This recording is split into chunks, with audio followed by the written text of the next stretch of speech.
Hi, my name is Keb Encyclopedia, short for Casombrerang Britannica Encyclopedia Wikipedia.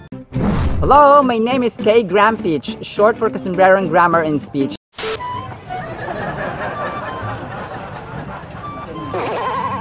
The big book is waiting for you as well, Toto. Our vocabulary term is exacerbate.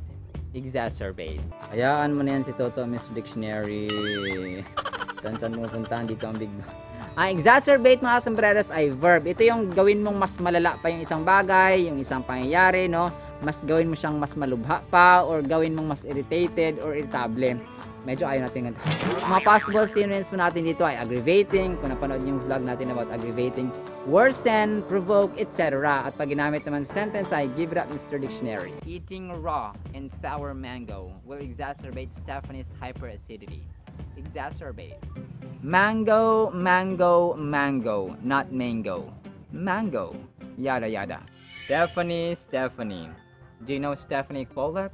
Si Stephanie Kwolek mga sombreros ay nag-imbento ng Kevlar. Ang Kevlar mga sombreros ay isang strong plastic or flexible plastic para siyang synthetic fiber na sobrang matibay. Kagaya ng sa tennis racket or sa badminton racket. Yung kanyang pagmamahal sa fabrics at pananahi ay namana niya sa kanyang nanay.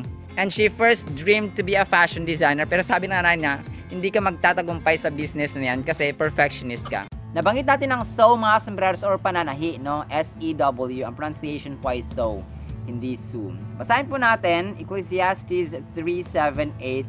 Ito po yung sinasabi ni Lord sa atin na merong panahon ang bawat bagay. Kaya ang bawat seasons ng ating buhay ay merong tama at nakatakdang panahon. A time to gain, a time to lose, a time to keep, a time to throw away, a time to tear, and a time to sow, a time to keep silence, and a time to speak, a time to love, and a time to hate, and a time of war, and a time of peace. Mga sombreros, ang nangyari kasi ngayon ay, hindi ngayon, dati pa, no, ang tao, nag-i-skip siya, parang kumaga pa, ito yung first step sa hagdan, tapos ito yung pangalawa, pangatlo. So, ang ginagawa nila, from first step, tumatalon sila hanggang sa ikalimang hakbang, which is dapat hindi ganun ang seasons of life. Kung kaya marami ngayon ang may maling paniniwala, maling perception na dala lang sa uso, dala sa trending ng mga kabataan, ay may mga maagang imbis na learning muna, mag-aral, ay nauna yung pag-aasawa, no? Which is dapat nauna yung learning bago yung pag-aasawa. Pero ang iba naman ay may asawa na, nag-aaral pa, pero mahirap po lalo na pag may anak na, yung mag-asawa na kabataan pa na hindi pa, minsan mga minor de edad pa, no? Iba hindi pa marunong magtrabaho or mag-earn ng pera para sa kanilang pamilya at hindi pa nakatulong sa magulang. So yun po yung ginagawa nila. So medyo nakakalungkot po, pero may pag-asa pa po tayo, no? Hindi pa huli ang lahat para sa ating mga nabubuhay dito sa mundo, lalo na po sa bansang Pilipinas. We care about our Filipino people. We care about our families, lalo na sa pamilya talaga natin, na dapat ay magkaroon tayo ng mindset na hindi lamang dapat ganito yung sitwasyon natin. Yung magulang mo hindi nakapagtapos ng pag-aaral, yung lolo at lola mo hindi nakapagtapos ng pag-aaral. So dapat tayo ay talaga mag-dream, no?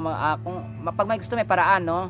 Mag-working student tayo, talaga kung talagang gusto natin. Huwag po tayo magpadala sa bugsulan ng damdamin kasi temporary lamang yan. 2 years, 3 years, 5 years, pagkano yan, pag wala ka ng may pasubo na pagkain sa anak mo, ay nako, talagang iiyak ka at mag-uulam kayo ng asin, no? Ay pinapapangit po siya mga sombreros because we see the reality na kahit dito sa ating small barangay ay nakita natin yung alam mo yung isang kahig, isang tuka na para lang sa pamapakain yung mga anak, di ba? Kasi maagang nag-asawa, hindi nakapagtapos ng pag-aaral, no? Nakapagtrabaho naman sila sa city, no? Pero yun nga, hanggang doon na lang, no? Hanggang parang yung kakainin nila, kailangan pagtrabahuan pa nila, tapos pa mangutang pa, ganun po siya. So medyo we care about our fellow people, we care about our neighbors, we care about special our families, at lalo na po yung sarili natin, no? Kasi kung tayo na kapos ay hindi nakapagbigay sa magulang, so medyo nakakonsensya po. Kung kaya, let's read, love, and obey what's in the Holy Bible. Alam niyo ba na merong mapait at madilim na kasaysayan ang inventor ng Coca-Cola na si John S. Pemberton, na isang Amerikanong pharmacist na taga Georgia, Atlanta? Tama po, taong 1886 ay na-invento niya or nagawa niya ang formula or pinakaunang syrup ng Coca-Cola. Ngunit 2 years lamang ay namatay ito dahil sa sakit na stomach cancer sa edad lamang na 57. And nung mamatay siya ay pinagpatuloy ng kanyang tatay or kanyang anak na si Charles Pemberton ang pagbebenta ng formula ng kanyang tatay. Ngunit namatay din ito 6 years after dahil na-addict ito sa opium. Pero ito mga sombreros, gasolina po ito. Ito pa ang tunay na Coca-Cola. Ewan ko ba kung sinong may totoong idea dito. Lumabas ang may-ari dito. Ay, wala na pala. Muli po ito boss Kasombrerong Dennis aka Kuya Kim 2.0. Ito po ang inyong hamak na lingkod Kasombrerong Dennis, at sa paghatid ng kaalaman at tawa ay kasama ko sina Kay Cyclopedia o Kasombrerong Britannica Encyclopedia Wikipedia, si Mr. Dictionary, si Kay Grampich or Kasombrerong Grammar in Speech, at sa tawa, syempre, si Toto, ang pinakakwela sa lahat na nagsasabing, sabayan nyo kami, ang buhay ay masalanan ng ginagawa, masalanan ng ginagawa, pagsunod sa pag-asa. Muli po, maraming salamat po mga sombreros sa mga sumasama sa learning, sa wisdom, sa knowledge. Maraming salamat po at see you sa next segment. Bye-bye!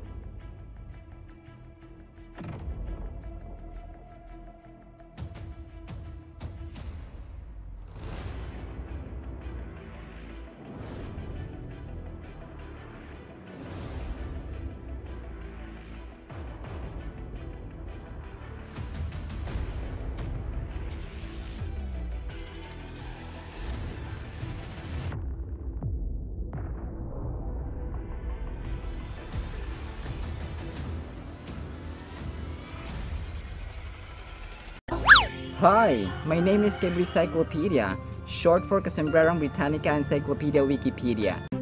Hello, my name is Kay Grampich, short for Kasombrerong Grammar and Speech.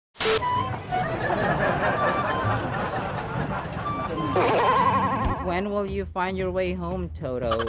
Our vocabulary term is excoriate. Excoriate.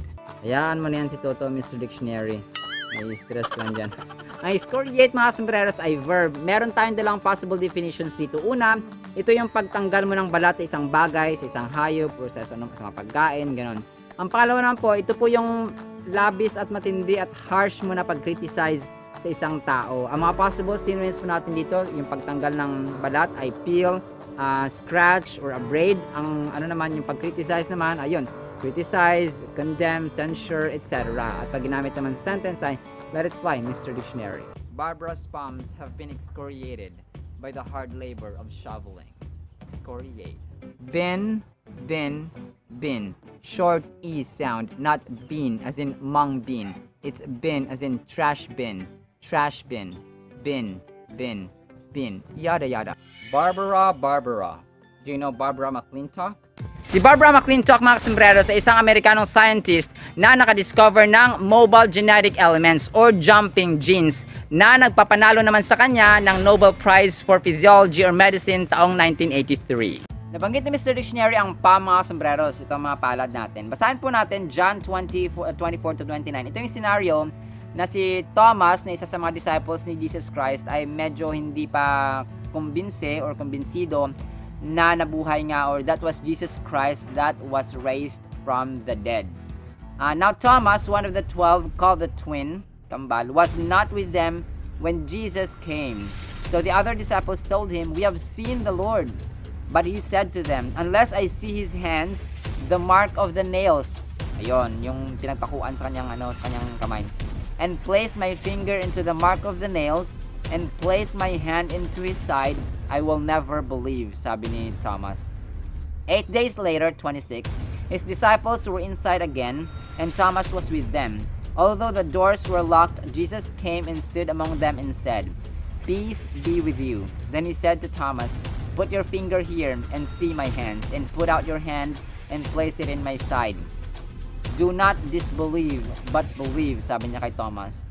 Thomas answered him, "My Lord and my God." Jesus said to him, Have you believed because you have seen me?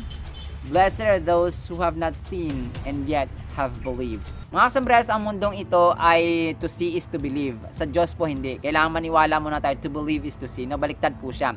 To believe is to see. Maniwala, manampalataya, and makikita natin or we will see the greatness of God. That is why let's read, love, and obey what's in the Holy Bible.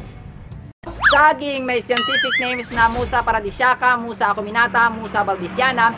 Alam niyo ba kung bakit mas matamis ang hinog na saging kumpara sa hilaw? Ito ay dahil sa paghilaw pa ang saging, mga sombreros, ay marami ang starch content nito at mas makonti naman or konti naman ang kanyang sugar content or glucose content. Pero habang ito ay tumatagal at habang nahihinog, ay bumababa ang starch level at dumadami naman ang kanyang sugar content. And same process sa ibang mga prutas, mga sombreros, na mas matamis talaga ang hinog. Pero yun nga, maaari din naman siyang nilaga no, kapag hilaw. Muli po, ito po si Kasombrerong Dennis.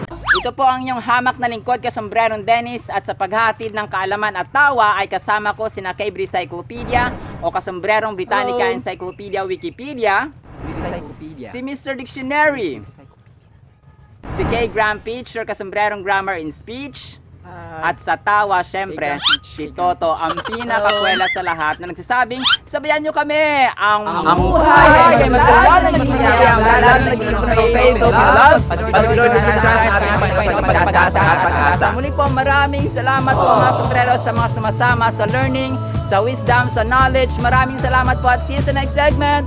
Bye-bye!